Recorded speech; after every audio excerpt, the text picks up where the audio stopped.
Hello students. Exam warrior के YouTube channel में आपका स्वागत है। आज हम डिस्कस कर रहे हैं जो 11 जून को वन दरोगा का पेपर हुआ था। वन दरोगा 11 जून को जो पेपर हुआ था उसमें हम फिजिक्स जनरली जो उसका जो सिलेबस था उसमें फिजिक्स और फिजिक्स के कम से कम 33 क्वेश्चंस, वैसे बायो और वैसे केमिस्ट्री का पोर्शन इसका सिलेबस है। तो हम इसमें डिस्कस करेंगे जो फिजिक्स के जो 33 इसमें क्वेश्चन आए हुए हैं उन पर हम डिटेल सॉल्यूशन प्रोवाइड करेंगे आज। तो स्टार्ट करते हैं। तो इसमें क्वेश्चन नंबर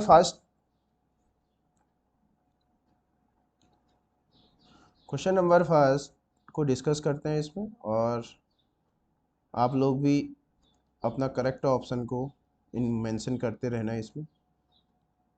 तो question number first, the power of a crane which lift a mass 50 kg to a height 20 metre in 20 second will be. तो जनरली ये बेसिक फिजिक्स से रिलेटेड क्वेश्चन है। बोलता है कि कितना हमको पावर जनरेट करनी पड़ेगी 50 केजी मास को 20 मीटर हाइट से 20 सेकंड में लिफ्ट करने के लिए। तो जनरली देखो, जब भी ये क्वेश्चन आता है तो कहीं ना कहीं हमको पावर का बेसिक फॉर्मूला पता होना चाहिए। पी इक्वल टू होता है, पावर इक्वल टू होता है वर्क अपॉन टाइम। अब यहाँ ध्यान से देखेंगे कि वर्क वर्क तो हमको इसमें गिवन नहीं है, बट हाइट दे रखी है, तो वर्क को हम रिप्लेस कर देंगे पोटेंशियल एनर्जी से अपॉन टाइम। ठीक, तो इसमें हमको सब कुछ मेंशन है। मास मास इसमें हमको दे रखा है 50 इंटू जी, इसमें आप 9.8 लेने को कह रहा है। और एच एच इसमें लेंगे 20 metre upon time. Time is 20 second 20। तो ये जो जनरली जो इसका आंसर आएगा वो आ जाएगा 490 के आसपास आ जाएगा, 490 वॉट। ठीक है, तो जो इसका करेक्ट ऑप्शन होगा वो ऑप्शन नंबर ए इसका करेक्ट आंसर होगा। क्लियर। नाउ सेकंड क्वेश्चन इसमें पूछा गया है, an object is placed between centre of curvature and focus of concave mirror. तो which property is false is very important. False for the image thus form. देखो, अगर किसी object को centre of curvature और फोकस के बीच में रखेंगे तो डेफिनेटली कॉनकेव मिरर होगा, तो इमेज कैसी होगी, रियल और इन्वर्टेड। तो 100% करेक्ट आंसर है। और एनलार्ज भी 100% इनलार्ज में इमेज बनेगी। तो फॉल्स इन्फिनिटी पर नहीं बनेगी। इन्फिनिटी पर तो तभी बनेगी जब ऑब्जेक्ट कहाँ रखा होगा, फोकस पर रखा होगा। तो जो इसका करेक्ट आंसर हो जाएगा वो क्या हो जाएगा, कौन सा स्टेटमेंट इसमें रॉन्ग है, वो एट इन्फिनिटी पर इमेज नहीं बनने वाली है। क्लियर। तो ऑप्शन नंबर 2 का जो आंसर होगा सी हो जाएगा इसमें। Now moving on next question, the laws of reflection are valid only for. Reflection के लॉज को आप किसी भी तरीके से रिफ्लेक्टिंग सरफेस पर लगा सकते हो। तो इसका जो करेक्ट ऑप्शन होगा, all mirror respect their same. ठीक है, तो थर्ड का क्या हो जाएगा, option number B correct answer हो जाएगा इसका। Now moving on next question. ये क्वेश्चन भी देखो पावर से रिलेटेड आया है, तो पावर का ये दूसरा क्वेश्चन है। A body of mass 50 kg runs off with a stair of 50 step in 10 second. ठीक है, तो 10 सेकेंड में क्या कर रहा है, 50 स्टेप अप कर रहा है। If the height of each step is 15 centimetre, what will be the power of boy. तो फिर से देखो, हमको पावर फाइंड आउट करना है। तो पावर इक्वल टू क्या हो जाएगा, basic formula work upon time लगाएंगे। तो जब आप वर्क अपॉन टाइम इसका आंसर लगाएंगे तो वर्क के लिए आपको फिर से यहाँ पर हाइट से रिलेटेड आ रहा है, तो वर्क को आप पोटेंशियल एनर्जी से रिप्लेस कर दो और अपॉन टी। तो देखो, सारी इन्फॉर्मेशन आपको गिवन है इसमें। मास कितना है इसमें, 50 गिवन है। और जी आपको इसमें 10 ले लेते हैं। हाइट हाइट क्या होगी, बहुत इंपॉर्टेंट है। हाइट क्या होगा, देखो ईच स्टेप जो हाइट है वो कितना है, 15 सेंटीमीटर है। तो 15 सेंटीमीटर को मीटर में बदलेंगे तो 0.15 आएगा। और कितने स्टेप चले उसने, 50 चले। तो आपको इसको 50 से भी मल्टीप्लाई करना पड़ेगा। 50 से भी मल्टीप्लाई करना पड़ेगा, तभी जाके आपकी क्या मिलेगी, टोटल हाइट आपको मिलने वाली है। तो 0.15 इंटू 50 और अपॉन टाइम 10 सेकेंड। ठीक है, तो 10 से 10 कैंसिल हो जाएगा। तो जो इसका करेक्ट ऑप्शन होगा इसको सॉल्व कर लेंगे। तो इसका जो करेक्ट ऑप्शन, इसको पावर इक्वल टू इधर से जो सॉल्व करके आएगा 375 वॉट के आसपास आता है। ठीक है, तो 375 वॉट मीन्स जो कि ऑप्शन नंबर बी में प्रेजेंट है, तो इसका बी करेक्ट आंसर हो जाएगा। क्लियर। अब देखो next question number 5, to convert AC generator into DC generator, तो always remember that AC generator को डीसी जनरेटर में कन्वर्ट करने के लिए हम स्प्लिट रिंग को यूज़ करते हैं। Split ring type communicator used means जो कि ऑप्शन नंबर क्या है, बीच में बी में प्रेजेंट है। ठीक है, option number B is the correct answer. Now question number 6, the colour of scatter light depends on the size of scattering particle, बिल्कुल सही है। On the basis of this which of the following pair is the mismatched. देखो blue बिल्कुल ठीक है, blue very fine particle. Red light भी ठीक है। वाइट, वाइट को देखते हैं, ये भी बिल्कुल ठीक है। तो जो इसका मिसमैच्ड जो हो रहा है, इसका कौन सा ऑप्शन होगा, येलो लाइट क्या होगा, लार्ज साइज पार्टिकल, ये इसका मिसमैच्ड है इसमें, तो सी इसका करेक्ट ऑप्शन होगा। क्लियर। नाउ आपको वेलोसिटी टाइम ग्राफ दे रखा है, बोलता है कि डिस्टेंस फाइंड आउट निकालो। तो वेलोसिटी टाइम ग्राफ का जो डिस्टेंस कैसे फाइंड निकालोगे, एरिया निकाल दो। ठीक है, area under velocity time graph क्या देता है आपको, डिस्टेंस देता है। ये आपको कॉन्सेप्ट पता होना चाहिए। Area under velocity time graph gives distance और डिस्प्लेसमेंट। तो एरिया निकालोगे तो ट्राइंगल है हाफ बेस 10 इंटू 13। ठीक है, तो 5 आ जाएगा, 65 आ जाएगा, दैट इज 65 मीटर इसका करेक्ट आंसर आ जाएगा। तो आपको एक कॉन्सेप्ट याद होना चाहिए कि area under velocity time graph gives distance, so इसका ऑप्शन नंबर 1 करेक्ट हो जाएगा। Clear. Next question, two conducting wire of same material, material means rho same है, एंड इक्वल लेंथ, लेंथ भी सेम हो गया, and equal diameter, diameter means area भी same हो जाएगा इसका। पहले आपने इसको सीरीज में कनेक्ट करा और उसके बाद इसको पैरेलल में कनेक्ट कर दिया, तो रेशियो ऑफ क्या बोल रहा है, heat produce in the wire. तो आप सिंपल सा इसमें ये देखो, R equal to rho L upon A होता है। ठीक है, रो सेम है, एल सेम, रो सेम हो जाएगा और एल भी सेम हो जाएगा, तो ए भी सेम हो जाएगा। इसका मतलब क्या हो जाएगा, जो रेजिस्टेंस है वो रेजिस्टेंस भी क्या हो जाएगा, सेम हो जाएगा। आप एक बार सीरीज में निकाल लेंगे। सीरीज में कैसे निकालेंगे, R R equal to R one plus series में 2r आ जाएगा। सो सीरीज में हीट निकाल लेना, क्या आएगा, एच पी इक्वल टू या एच इक्वल टू क्या हो जाएगा, वी स्क्वायर बाय आर आ जाएगा। आर की जगह कितना रखोगे, 2r आ जाएगा। ठीक है, सीरीज में। ऐसी जब पैरेलल में कनेक्ट कर रहा, जब हम ऐसे इनको पैरेलल में कनेक्ट करेंगे तो पैरेलल में आर इक्विवेलेंट कितना आएगा, 1/r1 r2/r1 + r2, तो ये r/2 आ जाएगा। तो यहाँ से आप क्या करोगे, एच डैश और यहाँ से H double dash, H double dash find out कर लेंगे, वी स्क्वायर बाई कितना, r/2 का होल स्क्वायर आ जाएगा। V square by R, whole square नहीं, सिर्फ क्या आएगा, सिर्फ आर आता है, P equal to V square by R आता है। ठीक है, तो इस तरीके से अब आप इन दोनों का रेशियो ले लो। ठीक है, जब आप H dash upon H double dash करोगे तो कितना आ जाएगा, 4:1 आ जाएगा। ठीक है, तो 4:1 जो कि क्या है, ऑप्शन नंबर इसका डी में प्रेजेंट है। ठीक है, तो बड़े बेसिक क्वेश्चन आए हैं, बेसिक फिजिक्स से रिलेटेड है। ठीक, now next question, if the focal length of the spherical mirror is 20 centimetre, focal length आपको गिवन है 20 सेंटीमीटर दे रखी है, बोलता है रेडियस ऑफ, तो focal length of radius of curvature में ये रिलेशन होता है।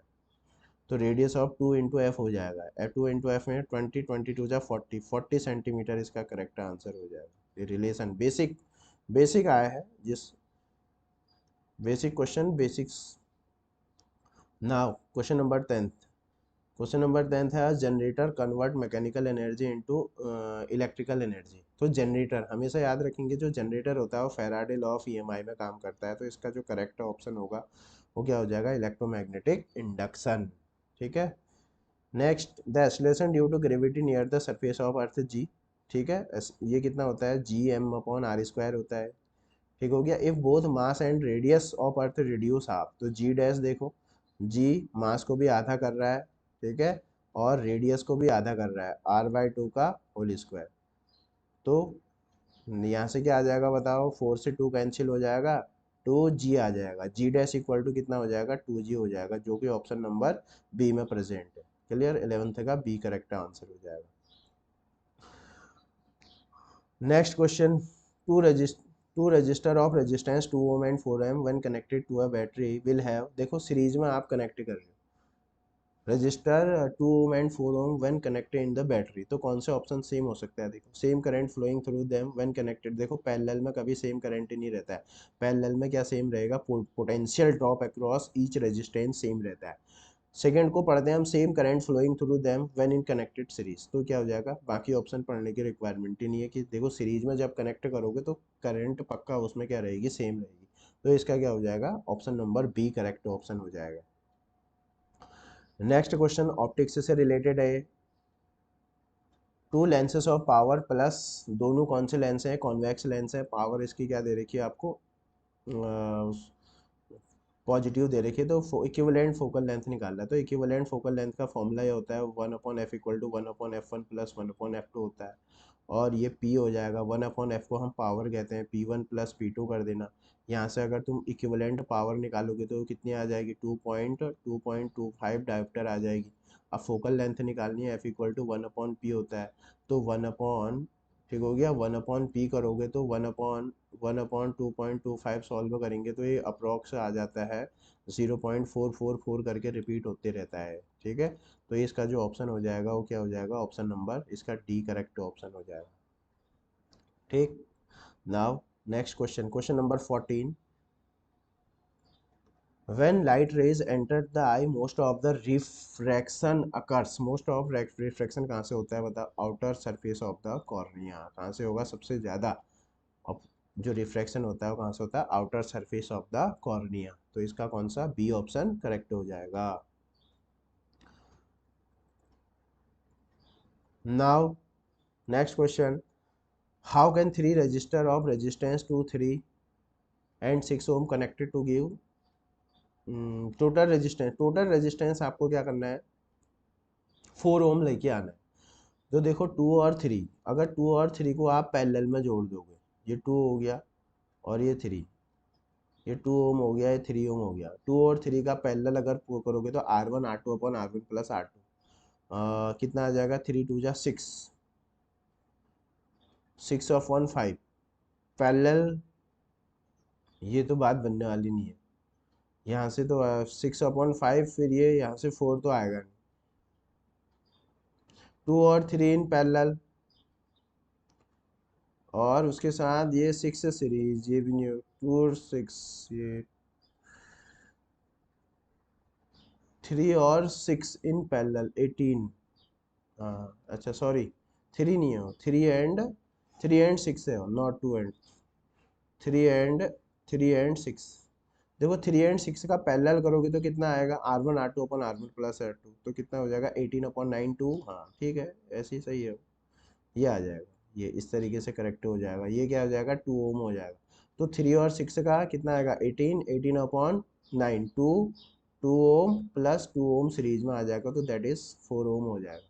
तो करेक्ट ऑप्शन क्या आएगा इसका? 3 और 6 को आप पैरेलल में जोड़ो, फिर उसके साथ 2 को सीरीज में जोड़ देना।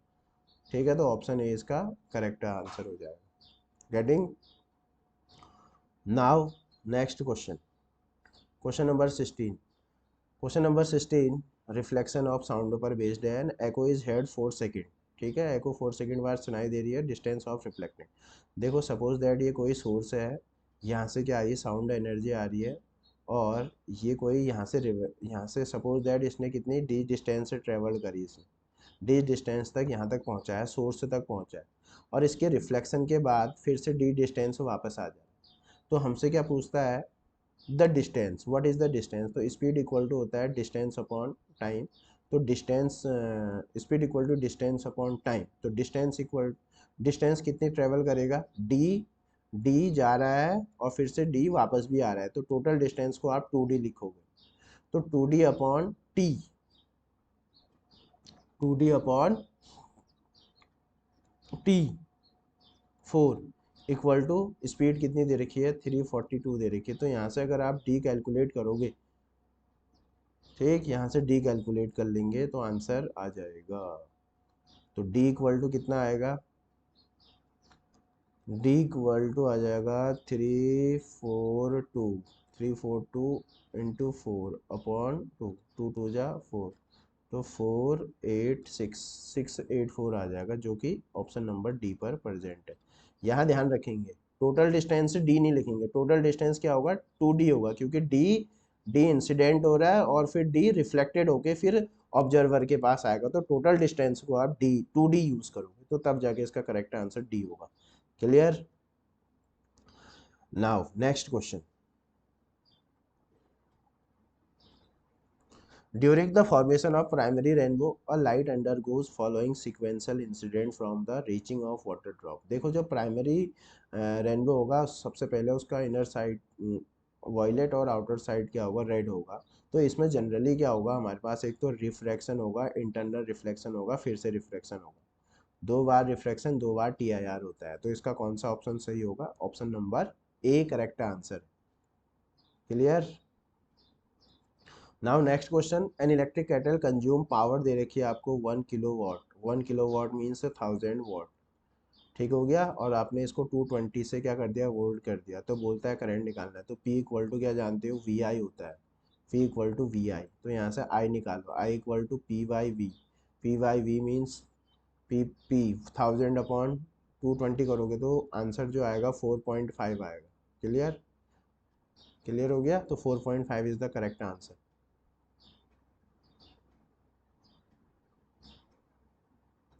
नाउ 20 क्वेश्चन क्या है, इंपॉर्टेंट क्वेश्चन है, एक electron enter in the magnetic field at right angle to it shown in the figure, the direction of force acting on the electron, electron पर कौन सा फोर्स लगेगा बोल रहा है।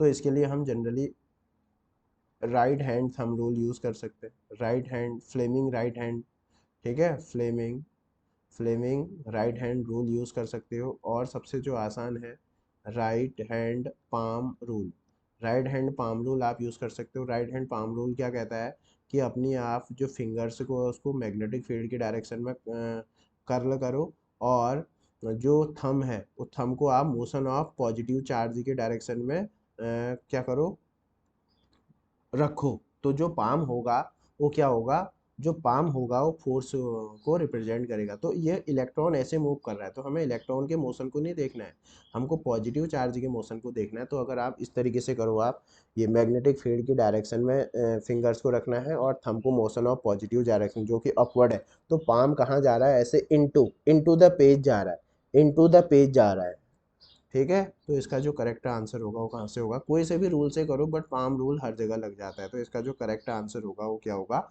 बी होगा, into the page, into the page. Which of the following is an not application of ultrasound. देखो ultrasound की सारी, अल्ट्रासाउंड से कभी एक्सरे, एक्सरे के लिए तो हमें एक्सरे ही यूज़ करना पड़ेगा, ठीक है। तो इसके लिए हम, इसका जो करेक्ट ऑप्शन होगा वो ए सही होगा इसका। Next question, a short pulse of white light is incident from air to glass slab at normal after traveling through the slab, the first color of the, देखो बेसिक है। अब हमारे पास v इक्वल टू क्या होता है, new lambda होता है। देखो जब भी क्या होता है, लाइट एक मीडियम से दूसरे मीडियम में जाता है तो फ्रीक्वेंसी कभी चेंज नहीं होती है। तो यहाँ से हमको ये समझ में आया कि जो वेलोसिटी है वो डायरेक्टली प्रोपोर्शनल क्या है, लैम्डा के है। जिसकी वेलोसिटी ज़्यादा होगा उसकी लैम्डा भी ज़्यादा होगा, दैट मीन्स जिसकी वेवलेंथ ज़्यादा होगी उसकी वेलोसिटी ज़्यादा होगी, और वो सबसे क्या सबसे फर्स्ट क्या होगा, इमर्ज होगा ग्लास स्लैब से। तो वेवलेंथ किसकी सबसे ज़्यादा होगी इन सब में से, रेड की सबसे ज़्यादा होती है, तो रेड इसका करेक्ट ऑप्शन हो जाएगा। Clear? Now next question, next question बोलता है in the circuit diagram calculate the current in 3 ओम बोल रहा है। तो सबसे पहले आप इसका आर इक्विवेलेंट निकाल लेना, जो आर इक्विवेलेंट आएगा कितना आता है, 4 ओम आ रहा है इसका, और उसके बाद आप करंट निकालेंगे तो करंट कितना आएगा, 12/4, दैट मीन्स 3 एम्पियर आ जाएगा। 3 एम्पियर को आप करंट डिवीजन रूल लगाओगे तो 3 एम्पियर में कितना आ जाएगा, 3 एम्पियर में इसको रेजिस्टेंस के रेशियो में आप डिवाइड कर देना तो कितना आ जाएगा, R1/R2 इक्वल टू क्या आ जाएगा, यहाँ से 2:1 आ जाएगा।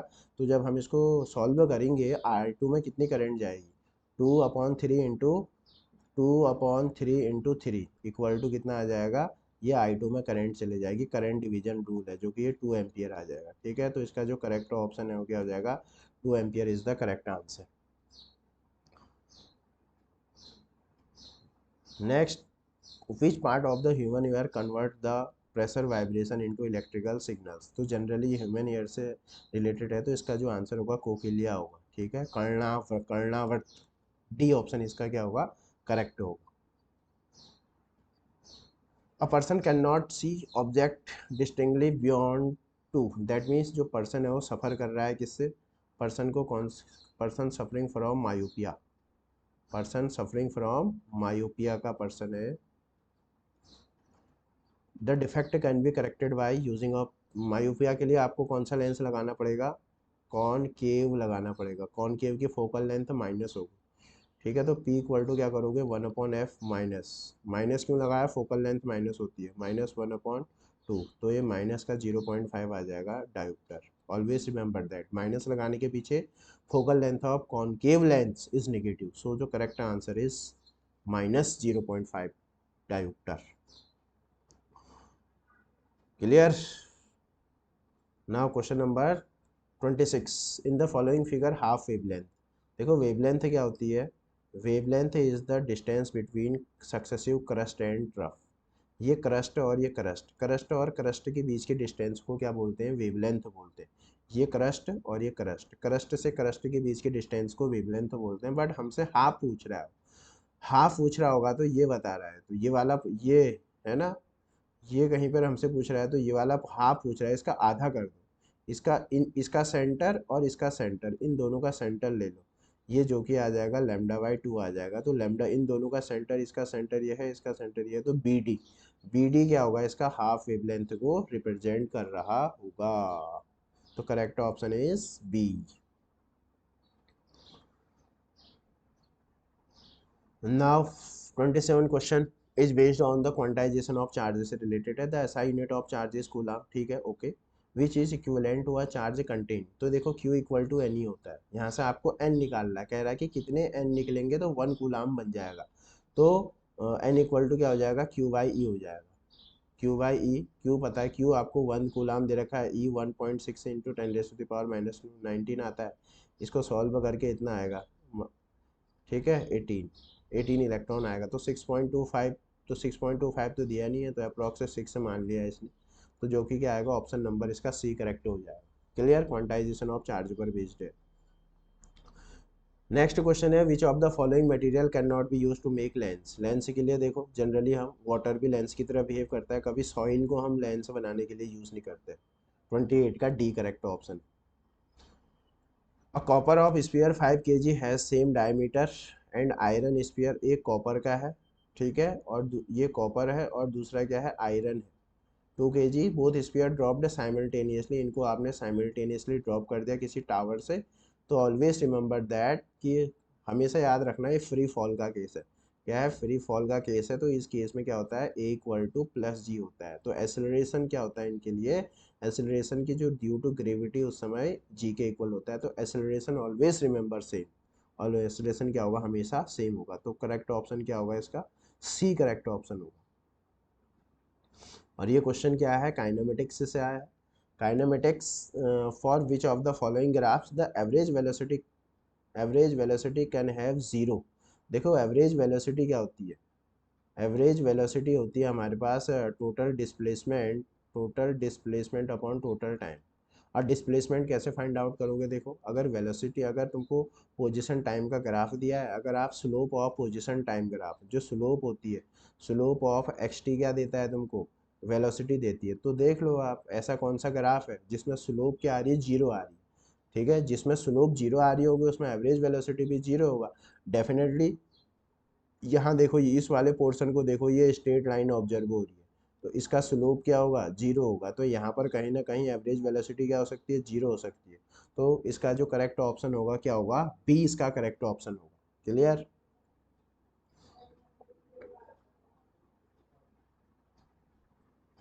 Now next question,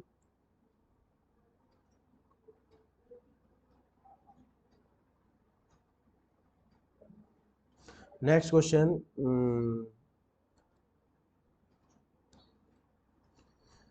31, Archimedes principal is not used for designing of shapes, होता है इसका यूज इलेक्ट्रोमीटर में भी होता है, हाइड्रोमीटर में भी होता है, स्पीडोमीटर में यूज नहीं होता है, स्पीडोमीटर क्या करता है, स्पीड मेजर करता है, distance travelled by the vehicles, तो करेक्ट ऑप्शन डी हो जाएगा।